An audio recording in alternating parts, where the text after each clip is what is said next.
因為我婆婆係好叫做好姐啊。好姐，好姐係啊，咁所以細個見到我喺長洲大嘅，咁所以我細個見到佢對人係好真好好啊，即係我婆婆點解你叫好姐嘅？係咪因為你好好人？咁可能因為婆婆嘅關係，我就覺得啊，我哋要成為一個好人，對人要好要真啦。咁同埋我哋喺長洲大咧，其實係一個好鄉村咁樣咧，好淳樸，即係個人係好真嘅，即係冇乜好多籌算啊，成日即係好就做就做，講就講。咁我覺得呢個係我婆婆俾我好大嘅影響咯。原來咧係從婆婆開始，或者係話係啊係啊。雖然咧頭先聽到佢講話，婆婆都係你哋啲住客嚟嘅喎，不過唔係呢一間嚇。係啊係啊，佢好第一代㗎啦。嗰陣時已經係應該牛頭角嗰邊，唔係喺將軍澳。哦，將軍澳嗰邊。咁所以我好熟，因為我成日都去探佢。咁同埋嗰陣時我成日都去 TVB 啊嘛。係。不過好近，咁所以咧我去 TVB 做嘢又走去嗰度坐，跟住平時又特登攞啲好嘢食俾佢啊。咁即係好掛住佢嘅。喂，我哋喺呢度都讚下房協好唔好啊？上次咧我哋做阿鄭子誠啦，係啊。原來佢有個姑媽。姑婆係咪啊？姑婆又係住喺呢度嘅喎，嚇又喺呢度嘅，係啊。係啊，呢度好靚我就話。係啊，佢上次我本來以為佢唔識路啦，就 send 個 map 即係個地圖俾佢咧。佢話我成日去，我點解？佢話我姑婆住喺嗰度嘅，佢話我成日都去探佢。咁所以佢嗰次做完同大家影晒相咧，佢話我約咗姑婆一齊去飲茶一係點啦嚇，咁好開心嚇。好好㗎，我見到咧有時喺電梯佢有好多節，哇係咩節目密麻麻咁樣，去邊度有咩人哋有咩健美操又成，有好多咁多節目嘅，真係好正喎！佢哋房協好關心啲住客嘅身心靈，係啊，真係唔係啊，淨係俾個地方你住咁簡單嚇。咁希望繼續開多啲啦嚇，能夠喺新界好、香港九龍各區都有就最好，方便下我哋嗰啲朋友。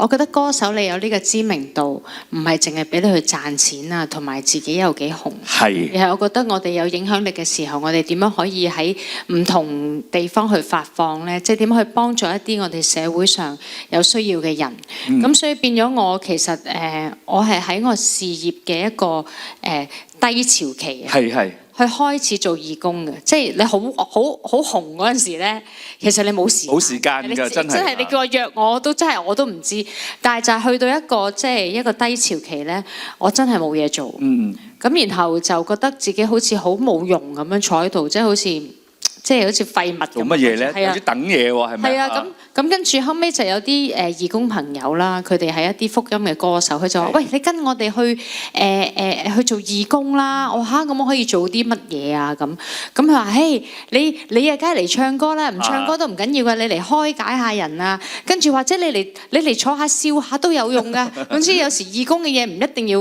做一樣嘢。手落腳係咪啊？即係你譬如陪下人嚟咩去係咪啊？都可以嘅，佢話即係任何一個方式都得。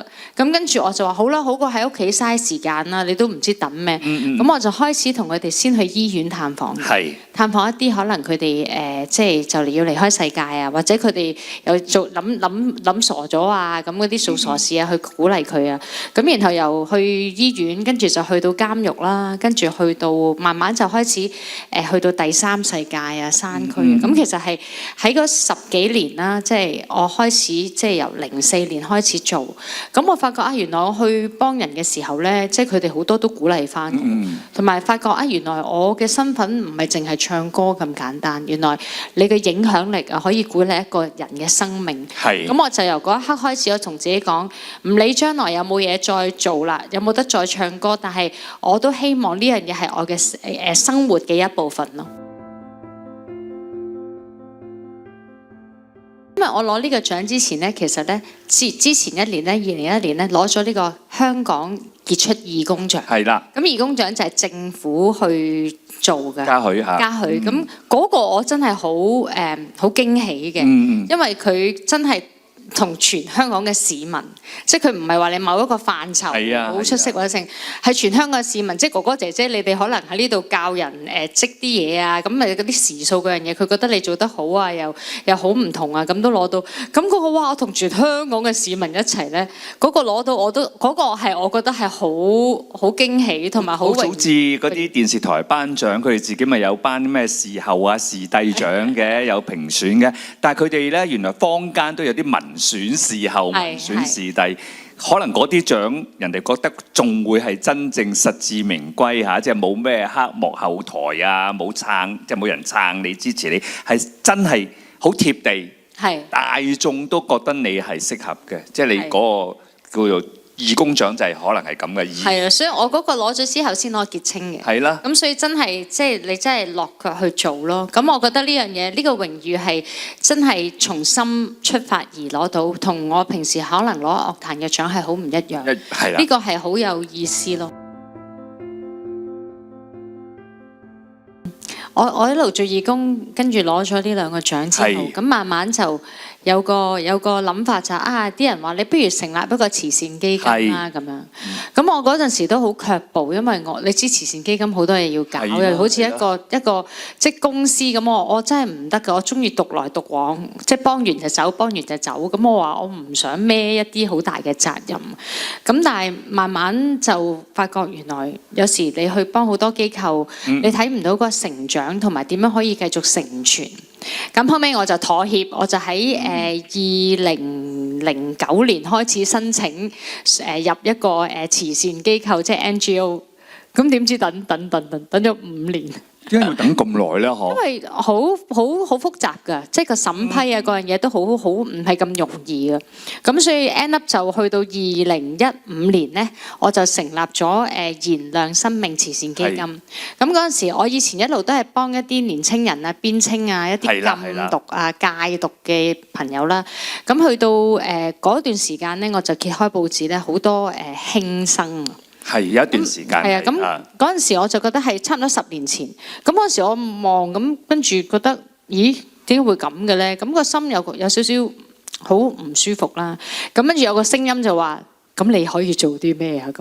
咁我話嚇，我可以做啲咩？我做緊我自己嗰飯嘅喎，即係禁毒啊、戒毒啊。係啦。咁我話呢一飯我真係唔識嘅喎。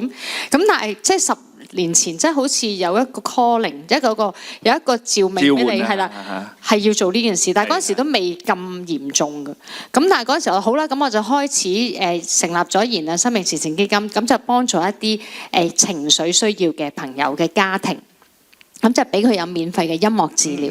咁可能佢嘅小朋友會有可能自閉症啊，或者情緒抑鬱啊、過度活躍症啊，呢一啲所有情緒健康。咁我就開咗一個 centre 喺銅鑼灣。咁我就點樣營運咧？我就嗰陣時就一開咗冇幾耐咧，就差唔多就2-3年就疫情啦。咁嗰陣時就哇，一嚟你話頭先話攞1蚊都難，一個慈善基金。係一個好龐大嘅數，即係你又要交租啦，係咪？咁我又揾一啲音樂治療師，咁人哋半價幫你，即係人哋好難永遠全義工噶嘛。咁你都有一個好大嘅好大嘅 cost 喺後邊。咁嗰陣時我就諗緊，咁點樣可以咧？我又唔善於籌款嘅。咁嗰陣時就自己嘅歌籌啊，自己嘅譬如有啲代言費啊，咁啊擺晒入去啦。咁啊都唔夠噶嘛。咁我諗緊，咁可以點咧？咁我就喺疫情嘅時候咧，諗咗一樣就係教唱歌啦。咁啊大人細路都教，咁你就當俾學費我就將啲學費全數就捐晒去，都可以直接捐去慈善基金當係學費。咁我就教佢唱歌，咁嗰啲錢就幫一啲家庭去做音樂治療。咁我就咁去營運咗幾年。咁然後過咗疫情之後咧，我就開始有翻演唱會做啦。係啦。咁我就開始又去做演唱會。又要補錢啦。係啦，補錢啱啱就去完補錢啦，因為上個星期講咗。咁因為我除咗做即係做音樂治療之外咧，我會做一啲嘅教材啦，俾啲幼兒，因為好多時佢情緒需要咧係由細個咧嘅情緒嗰個免疫力。咁我哋會做兒歌啊、繪本啊、圖書啊。咁我亦都會做每年我哋會做50至100場嘅學校嘅燃亮生命嘅分享會。咁就主要係去鼓勵學生啦，揾夢想啦，教啱佢哋嘅價值觀啦，唔好咁容易放棄啦，唔好放棄自己，唔好放棄生命。咁呢啲都係一路做緊嘅咯。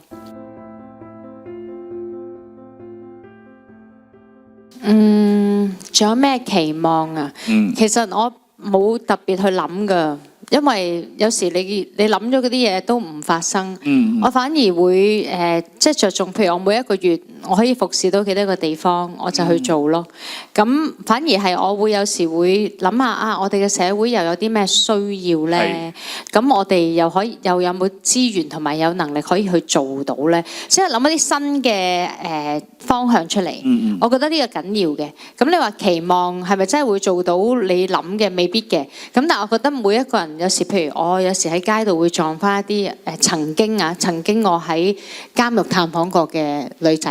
咁其實我已經唔記得佢咧，當然因為嗰陣時佢好細個。咁而家咁跟住佢而家因為你知網上平台好容易揾到你，咁佢就會 send 返俾我。我而家咧開咗間餐廳啊，我喺元朗嗰邊，我希望你可以嚟食啊，因為曾經你嚟到鼓勵我哋，叫我哋唔好咁容易放棄。咁我係過咗好多年咁撞翻，咁我就發覺啊，即係原來你以前做嗰啲嘢，未必係即時睇到嗰個嘢，但係唔代表你冇做到嘢咯。原來嗰啲收成係可能講緊我老咗啦，即係而家都真係到嗰時可能探佢都20零歲，咁而家已經係我都就嚟50咁樣，咁所以係即係你會發覺你做嘅嘢唔係而家睇到，亦都唔需要而家睇到咯。而你之後你會知道你係真係祝福緊我哋嘅社會。我覺得唔係喺度講咯，係我就唔講嘅，即係亦都譬如做呢啲，我都唔會話啊要點樣影相啊乜嗰啲啊，即係唔會打鑼打鼓。我覺得你真心去做咧，係真係踏實咁去為嘅社會咧，啲人係會知道，咁會祝福到人。我自己呢個喜樂咧就好開心㗎。